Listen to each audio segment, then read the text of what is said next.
a high school basketball legend, a great talent, a hard worker. These are just a few of the words used to describe Mike, a budding high school basketball superstar who seemed like the next big thing. He had it all and lost it. Here is his story told by those closest to him. Well, in my honest opinion, yeah, he had, all the tools, the skill set to go #1 overall. If he was in college, he definitely would have been hands down #1 pick. After Mike's senior year of high school, he decided to try and push the boundaries and enter the NBA draft. When he was denied, he was crushed. After signing with an agent, he was no longer eligible to play in college.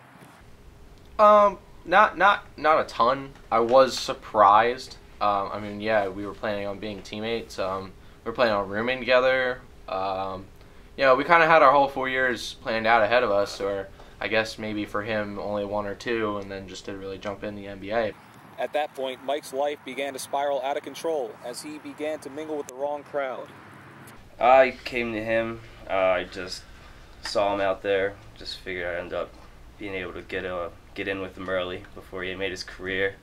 Tried to hook him up with a little bit of drugs. That's all. Just weed to start with. And then as we got to know each other more, we just ended up doing more together. It got real bad his junior year. He was doing coke on a nightly basis. Always drunk. Out of control. You can take care of yourself, and at the end of the day, every choice you make is on you. So the fact that he is where he is on his own.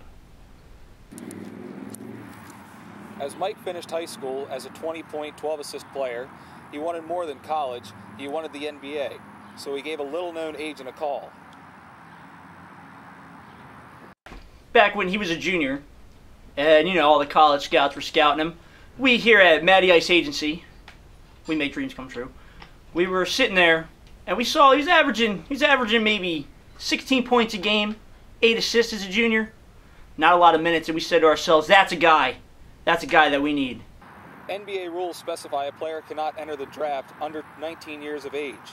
Players can no longer play in college after signing with an agent. Now, yeah, that is true, and that is an obstacle, but we had the Turkish League in mind. And from the Turkish League, we knew that he could play there a couple years, make a little extra dough on the side, and then Matty Ice Agency was going to take him to the top of the NBA. Surefire first-round pick. We're talking lottery. 1, 2, 3, maybe even 4. Either way, that was $1 million signing bonus. After, he skipped college and went to go try out for the Turkish League or wherever he was going to play. We put him on our radar, our board, looked into seeing how he played. And it wasn't until we dug deep into his personal life that, we found out he started using drugs. Mike had promises made, but they were all broken. No. And no, you're looking down. You didn't do drugs with Mike. Say it into the camera. I didn't. You're not looking in the camera. I didn't. You didn't do what? I didn't do any drugs with Mike. When I first met him, he was a really quiet player. I really had to get him to open up. But he was really wise. He was really wise when it came to the game, really intelligent player. And the skill set was just off the charts. So one day, he just got really passionate in practice, and the emotions got the best of him. He was a 17-year-old player. 17-year-old players are going to have outbursts from time to time. The emotions got the best of him, and he came after me. Along with Mike's poor play on the court after high school, his personal life off the court was destroying his career as well. That is a tough question to ask at Matty Ice Agency. We take a firm stand against drugs. We don't believe in using them to reach our gain, and we don't partake in them ourselves. Not me, not my clients, my 600-person building down in East Florida.